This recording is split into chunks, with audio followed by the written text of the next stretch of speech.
जैसा आप देख सकते हैं कि मेरे हाथ में है यूनिस्टोन। कितने ही सालों से अगर वो पत्थर आपके गुर्दों में हो या पित्ते में, ग्लैडर के भी जहाँ पत्थर होता है ऑपरेशन से नहीं निकलता, लेकिन ये दवा खाने के बाद वो आपको जो यूरिन के जरिए जो है पूरा होकर निकल जाएगा। जहाँ बड़े बड़े ऑपरेशन फेल हो जाते वहां पर ये दवा काम करती है।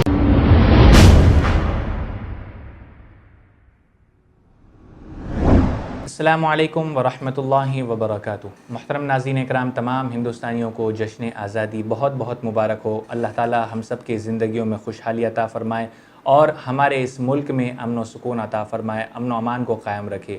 नाज़रीन इकराम, आज खुशी का माहौल है, तमाम घरों में खुशियाँ हैं, तमाम गलियाँ सजाई गई है, तमाम स्कूलों को सजाया गया है।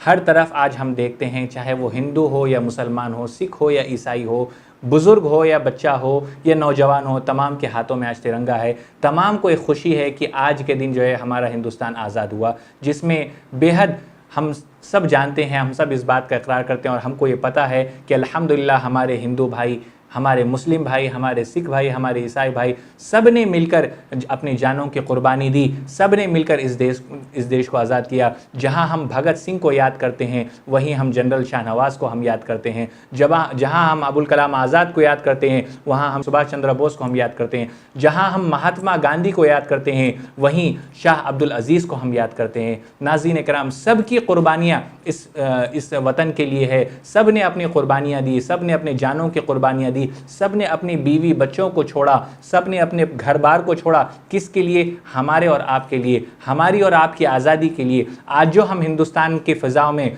खुली सांस ले रहे हैं, ये हमारे शहीदों की कुर्बानियों की बदौलत, अल्लाह के फजल व करम की बदौलत आज हम इस सरज़मीन पर आज हम खुली सांस ले रहे हैं। इस फ़िज़ाओं को हम महसूस कर रहे हैं, इस खुशहाली को हम देख रहे हैं, इस हरियाली को हम देख रहे हैं। नाज़रीन इकराम, हमको और आपको ये मानना होगा कि हमारे बुज़ुर्गों ने कितनी कुर्बानियाँ दी। शहीद भगत सिंह जो फ़कत एक कमसीन उम्र में अपने मुल्क के लिए अपनी जान की कुर्बानी दी, अपने मुल्क के लिए फांसी के फंदे पर लटक गए, वो और उनके साथी अपने मुल्क की जो है आज़ादी के लिए फांसी के फंदे को चूम लिए, फांसी के फंदे को गले लगा लिए, मौत को गले लगा लिए, फ़कत हिंदुस्तान की आज़ादी के लिए, फ़कत मेरे और आपके लिए। नाज़रीन इकराम, दूसरी तरफ हमारे उलमा इकराम भी अपनी जानों की कुर्बानियाँ दी। हमारे उलमा इकराम ने भी काला पानी की सज़ा काटी। हमारे उलमा इकराम को भी बहुत सताया गया, बहुत उनको तड़पाया गया, बहुत उनको जो है उनको अंग्रेज़ों ने अपनी जेलों में बंद करके उनको बहुत सताया गया। जिस तरीके से शहीद भगत सिंह को अंग्रेज़ों ने जिस तरीके से उनके साथ उनको अज़ियत दी, उनको तड़पाया, उसी तरीके से अंग्रेज़ों ने उलमा इकराम को भी तड़पाया, उलमा इकराम को भी सताया। नाज़रीन इकराम, मैं आपको एक बात बताता चलूँ कि दिल्ली के चांदनी चौक से पाकिस्तान के खैबर तक अंग्रेज़ों ने हर झाड़ पर मुसलमान उलमा इकराम को जो है फांसी पर लटका दिया था। ये काम अंग्रेज़ों ने किया क्योंकि वो ये चाहते थे कि हम इस मुल्क पर अपना कब्ज़ा रखें, इस मुल्क पर अपने परचम को लहराएं, इस मुल्क में अपने कदमों को जो है जमाएं। लेकिन उनके इस इरादे को हमारे शहीद भगत सिंह और हमारे उलमा इकराम ने निस्त नाबूद किया। उनके इरादे को कभी कबूल होने नहीं दिया, उनके इरादे में उनको कामयाबी हासिल होने नहीं दी। नाज़रीन इकराम, मैं आपको बताता चलूँ कि कुछ लोग आज भी हमसे ये कहते हैं, कुछ लोग, सिर्फ चंद ऐसे लोग होते हैं जो हमसे ये कहते हैं कि मुसलमान अपनी वफ़ादारी का सबूत पेश करे।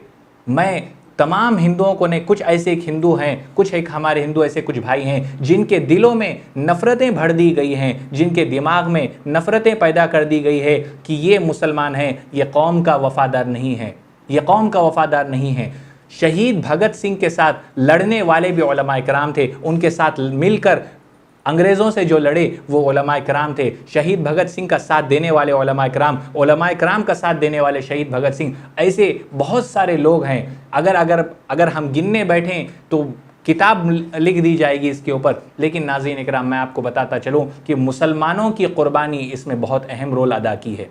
मुसलमानों की कुर्बानी, जो सबसे पहले अंग्रेज़ों के ख़िलाफ़ फतवा दिए, शाह अब्दुल अज़ीज़ रहमतुल्लाह अलैह ने सबसे पहले फतवा दिया कि अंग्रेज़ों को इस मुल्क से बाहर निकालना है। और लाल किले पर जो सबसे पहले तिरंगे को लहराया वो जनरल शाहनवाज़ साहब रहमतुल्लाह अलैह, जनरल थे, मुसलमान थे शाहनवाज़ साहब रहमतुल्लाह अलैह। इसी तरीके से नाज़रीन इकराम, जो एक जो तराना लिखा गया है, सारे जहां से अच्छा हिंदुस्तान हमारा, हम बुलबुलें हैं इसकी ये गुलसिता हमारा, वो लिखने वाले भी एक मुसलमान अल्लामा इकबाल रहमतुल्लाह अलैह। नाज़रीन इकराम, आज जो हमारे बीच में नफ़रतें पैदा की जा रही है कुछ पॉलिटिशियंस के वजह से, वो अपनी सियासत को चमकाने के लिए, अपनी सियासी रोटी सेकने के लिए हिंदू को हिंदू से, हिंदू को मुसलमान से, मुसलमान को मुसलमान से आपस में एक दूसरे से लड़ाते हैं, आपस में ये अपनी राजनीति करते हैं, हिंदू भाइयों से मुसलमान भाइयों को लड़ाते हैं, मुस्लिम को उनसे लड़ाते हैं, ये लड़ाकर अपनी सियासत चमकाते हैं। नाज़रीन इकराम, यूं तो हमारे देश को आज़ाद हुए कई बरस हो गए, लेकिन इन गंदी सियासत करने वाले आज भी हमारे ऊपर अंग्रेज़ों की तरह जुल्म कर रहे हैं। अगर मैं ये कहूँ तो गलत ना होगा कि अंग्रेज़ों ने कुछ हद तक जुल्म किया, फिर उसके बाद जो है वो चले गए, लेकिन ऐसा महसूस होता है आज की सियासत को देखकर कि ये हमारे मुस्तकबिल में भी हमारी औलादों को, हमारी नस्लों के साथ भी ऐसा किया जाएगा। लेकिन हमको और आपको चाहिए कि हम एक हिंदुस्तानी की तरह रहें, हम एक हिंदुस्तानी की तरह रहें, एक मिलजुल कर एक साथ रहें, घर में एक जैसे हमारे भाई बहन रहते हैं। ये हमारा हिंदुस्तान, ये हमारी धरती, ये हमारा घर है, और इस घर में हम सब भाई बहनों को मिल के रहना है। कोई बड़े हैं, कोई छोटे हैं, तो हम सबको एक मिलकर रहना है और एक हिंदुस्तान को एक पैगाम देना है कि हम सब एक हैं।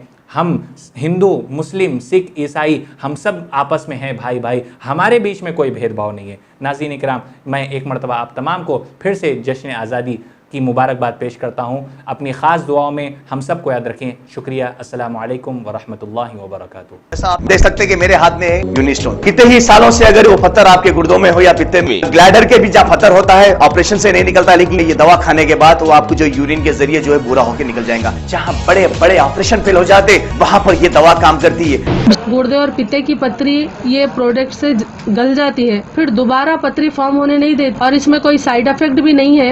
R&S यूनानी pharmacy, first floor opposite Canara bank, Bahadurpura, x road, Hyderabad. खबर है शहर की, खबर है गाँव की, खबर है सारी दुनिया की। 7H न्यूज पसंद आए तो लाइक कीजिए, शेयर कीजिए और सब्सक्राइब करना ना भूले। 7H news.